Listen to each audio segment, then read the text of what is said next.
Halo semuanya. Selamat pagi.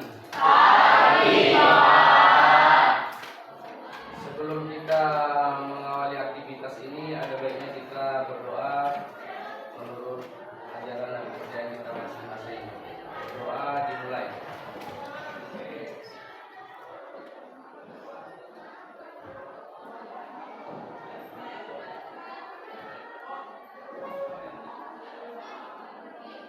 Doa selesai.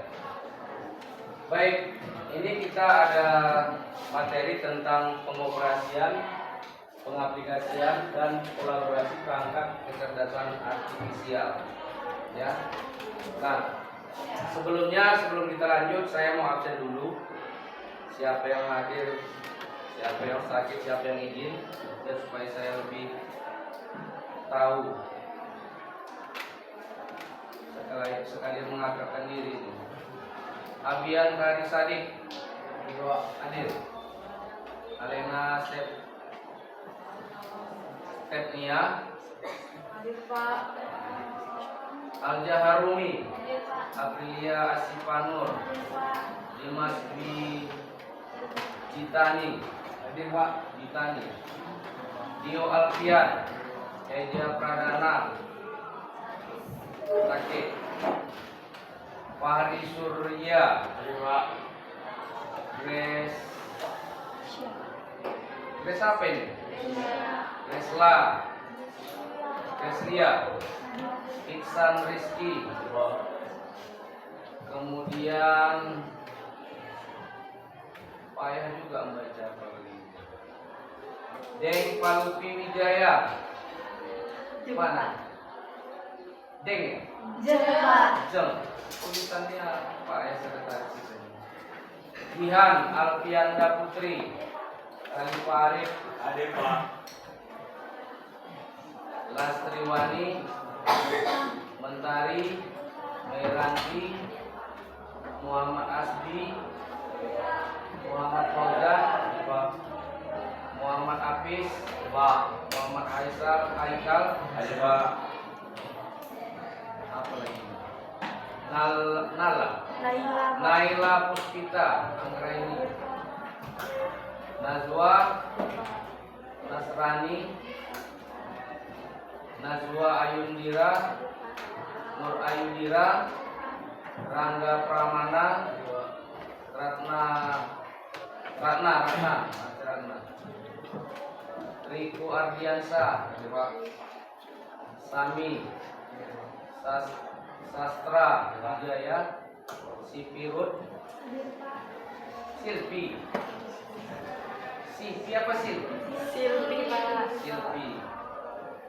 Kemudian apa lagi nih? Silvi Arun Dias, Sofi Apriana, Stephen Kiranti, Alfa, Trisatria, Idan Agus Ramadan. Oke, baik. Nah, tujuan pembelajaran kita untuk KKA ini itulah seperti yang ada di tampilan layar, ya. Untuk biar supaya kalian mampu memahami dan mengaplikasikan AI tersebut, itu yang pertama. Kemudian mampu menentukan perangkat kecerdasan buatan tersebut. Karena sekarang pada masa sekarang ini kan banyak bertebaran AI, ya. Kadang ada disalahgunakan, misalnya membuat foto-foto porno yang seksi-seksi, kan gitu kan. Nah, jadi kita harus memilih perangkat aplikasi AI yang bisa dikatakan yang lebih ke hal positif, bukan ke hal negatifnya, kurang lebih seperti itu. Dan kemudian mampu menghasilkan konten hasil kolaborasi dengan perangkat kecerdasan artifisial. Maksudnya kita buat konten manual. Setelah kita mampu membuat konten manual, kita bisa menyempurnakannya dengan AI. Misalnya tampilan video kita biasanya kualitasnya buram atau kurang estetik, enggak. Nah, kita upload ke dalam AI, kita bisa buat video baru yang temanya sama, konsepnya sama, tapi cara visual atau tampilan gambarnya bisa lebih menarik. Pernah kalian lihat seperti itu kan? Lanjut. Nah, nanti kalian juga kalau belajar AI ini mampu memilih model, metode, dan pendekatan pembelajaran yang tepat untuk mengintegrasikan kecerdasan artifisial dalam proses pembelajaran. Jadi kalau ada tugas-tugas nanti tanpa dibimbing lagi, kalian sudah tahu, oh ini pakai AI yang ini aja yang kan gitu. Oke. Nah, kita lanjut. Pokok materi kita ini definisi dan perangkat KA. KKA sebenarnya nama mapel itu KKA, singkatan dari Holding Kecerdasan Artifisial.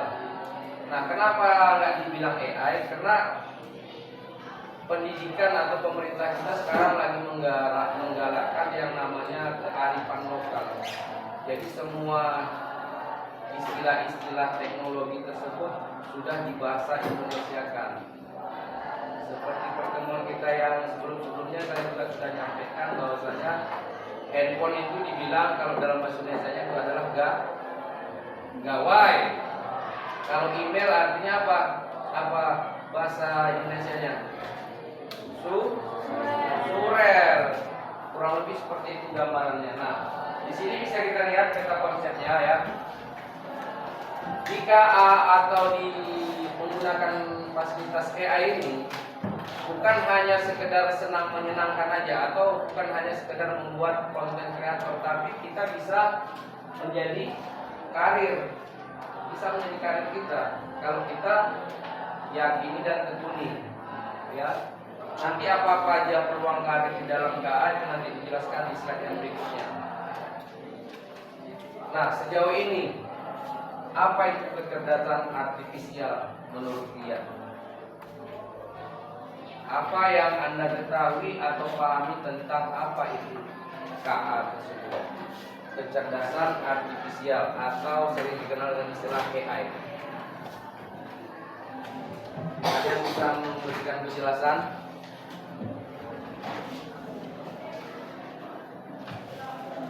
Apakah ada?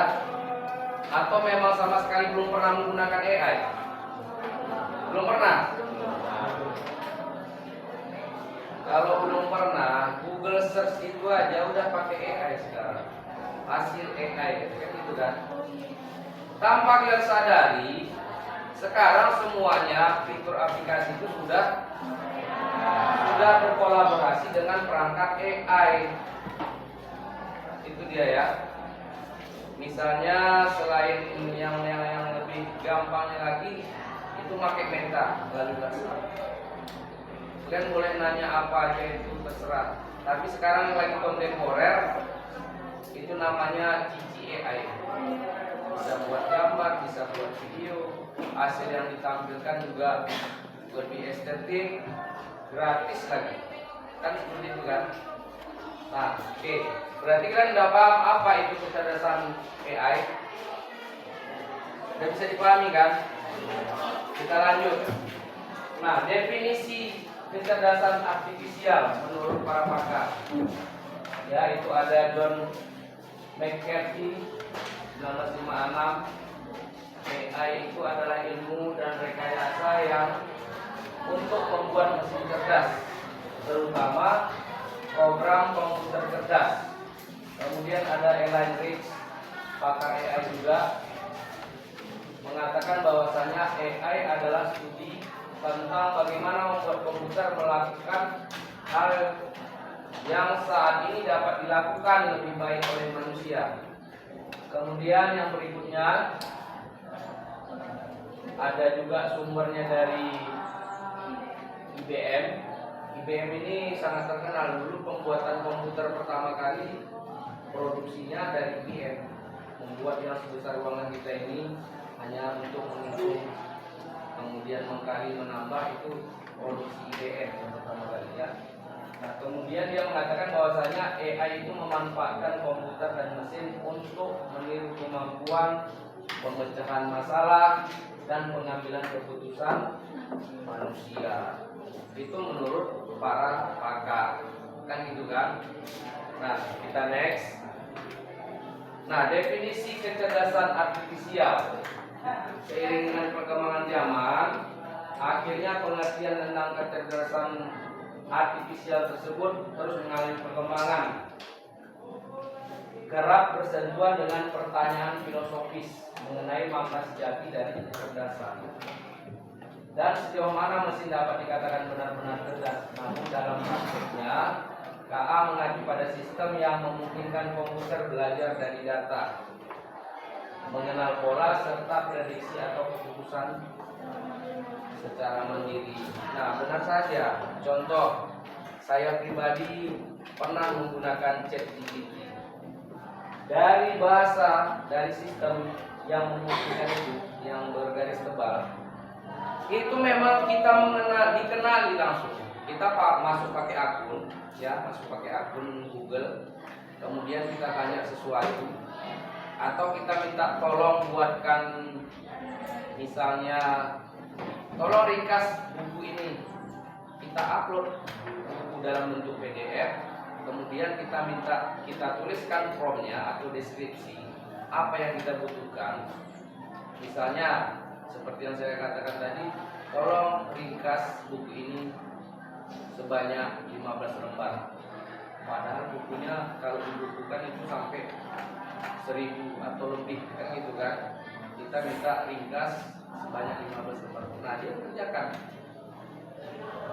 tanpa menunggu lama, paling hitungan detik, itu jadi ringkasan.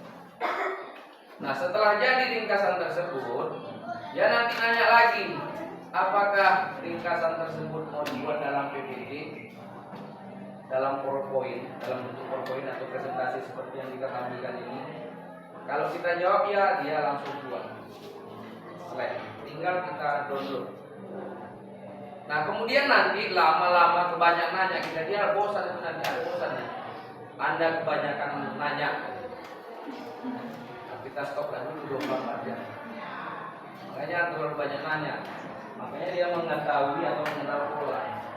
Akun kita itu yang sudah kita masuk, dia pelajari karakter kita dalam perbincangan atau apa yang telah kita ketikkan melalui deskripsi generator. Begitulah KA atau AI. Kita lanjut. Nah, karakteristik kecerdasan artifisial itu, perhatikan. Poin pertama adalah machine learning. Artinya apa? KA bisa belajar dari data yang diberikan kepadanya. Dia kenali kita nanti. Saya pernah ngajak berantem dengan Meta. Pertama kali dimunculkan di WhatsApp, saya pura-pura nanya, jawab. Terakhir dia bahasanya seperti gimana ya? Kayak manusia gitu dia bahasanya. Terakhir saya bilang, intinya saya bilang, gak usah mengucapkan terima kasih, karena Anda bukan manusia, saya bilang.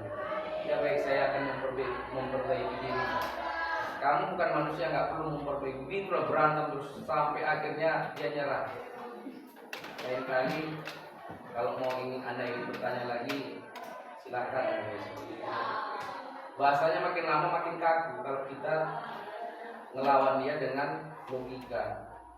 Jadi semua KA itu tidak ada yang sempurna karena dia dibuat dari program manusia, yang membuatnya manusia.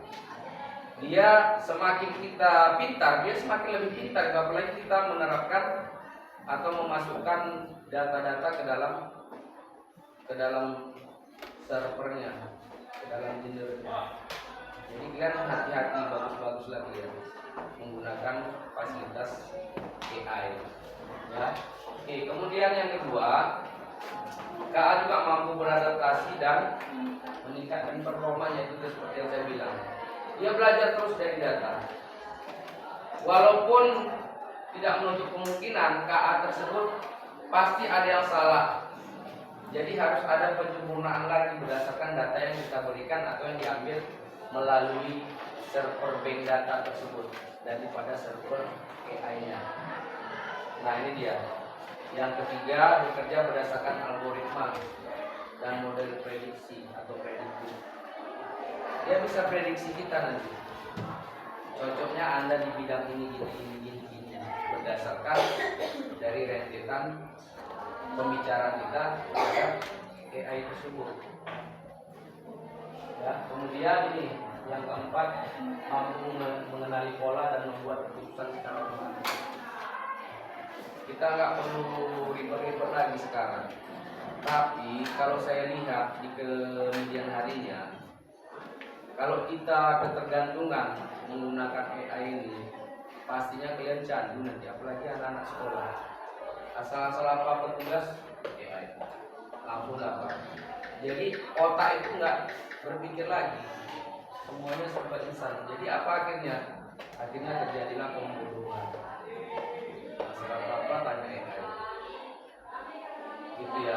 Karena di dalam kecerdasan AI itu ada kecerdasan manusia yang membentuk polanya.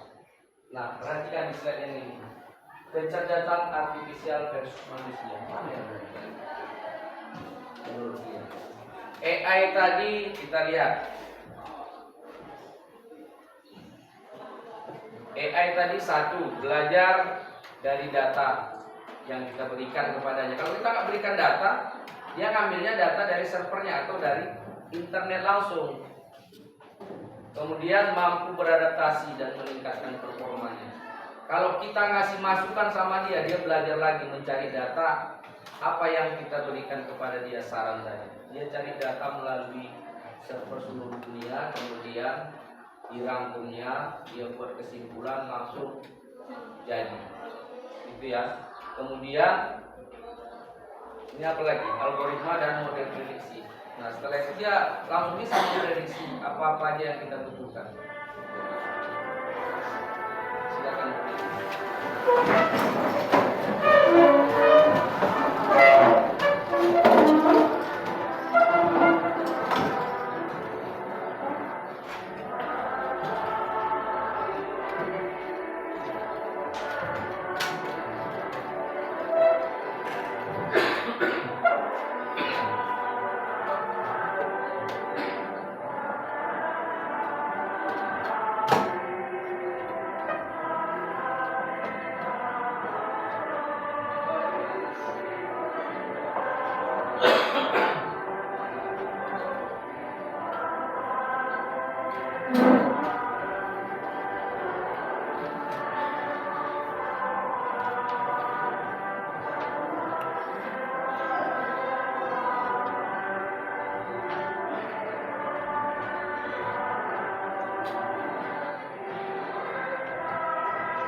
Perhatikan ya, mana yang lebih baik, kecerdasan manusia atau kecerdasan AI? Kalian tadi mengatakan bahwasanya kecerdasan manusia lebih baik. Alasannya karena manusialah yang menciptakan. Nah, secara logika, AI lebih baik. setelah dibuat oleh manusia kecerdasan tersebut bisa berpikir layaknya seperti manusia, tapi bahkan lebih cepat dari manusia. Misalnya tadi seperti yang saya katakan bahwasanya untuk merangkum buku yang 1000 halaman hanya memerlukan sekian detik, sementara manusia apa sanggup? Nah, mana yang lebih baik? Nah, pikiran bilang awal tadi manusia lebih baik dari manusia penciptanya. Kalau saya tanya lagi, Tuhan yang menciptakan manusia berdasarkan keyakinan masing-masing. Apakah ciptaannya itu lebih baik daripada yang mencipta? Tidak. Berarti jawaban awal kalian tadi yang mengatakan bahwasanya manusia lebih pintar itu yang benar, bukan AI-nya. Kan gitu kan? Pencipta sama yang diciptakan pastinya lebih baik itu yang mencipta. Nah, kurang lebih seperti itu gambar logikanya. Nah, perhatikan di sini. Lihat. AI dan manusia. Nah, di artificial di AI tidak memiliki perasaan, hanya mengikuti instruksi. Memang bahasa komputer seperti itu dia. Yang dikenali adalah angka 1 dan angka 0. 1 perwakilan true atau benar, 0 perwakilan salah atau false. True and false. Itu dia ya. Nah, kalau manusia bisa berpikir sendiri, memiliki perasaan serta kreativitas untuk berinovasi dan menciptakan ide baru. Sementara yang di AI belajar dari data dan program yang diberikan. Ya, karena ciptaan manusia itu terbatas. Ya. Nah, di manusia bisa belajar banyak hal yang berbeda.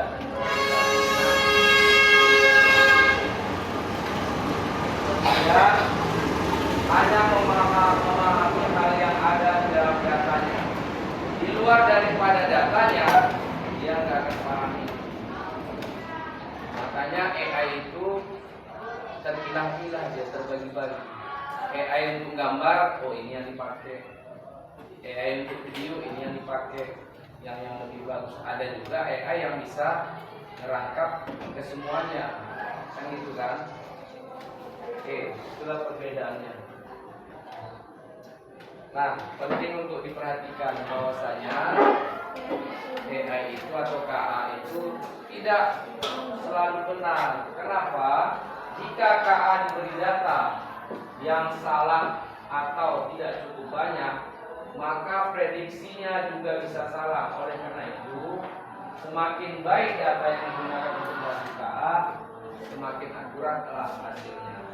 Contohnya, seperti yang saya katakan di awal, saya pernah menggunakan ChatGPT.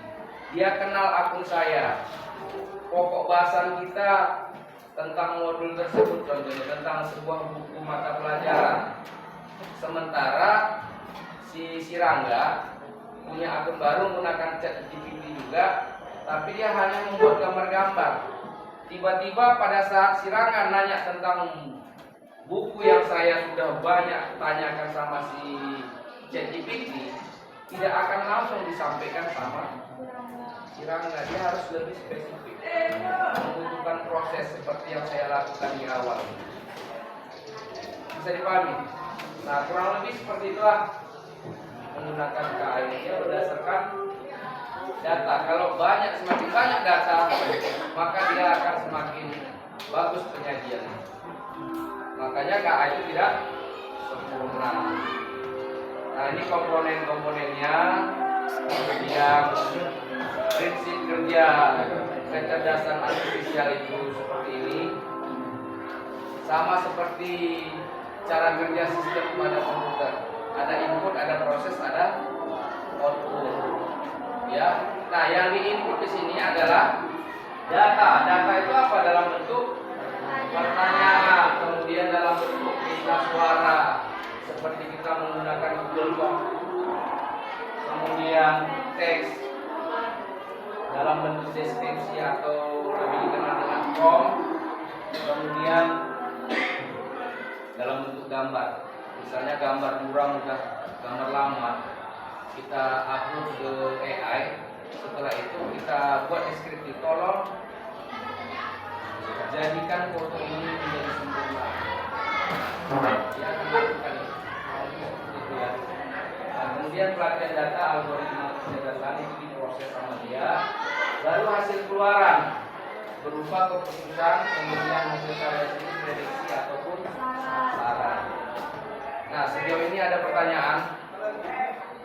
Kalau tidak ada pertanyaan, mudah-mudahan di lain kesempatan kita akan lanjut tentang prinsip prinsip kerja sani buatan, kemudian apa-apa aja bidang yang bisa digeluti di dunia KA. Lebih dan kurang, assalamualaikum warahmatullahi wabarakatuh. Waalaikumsalam.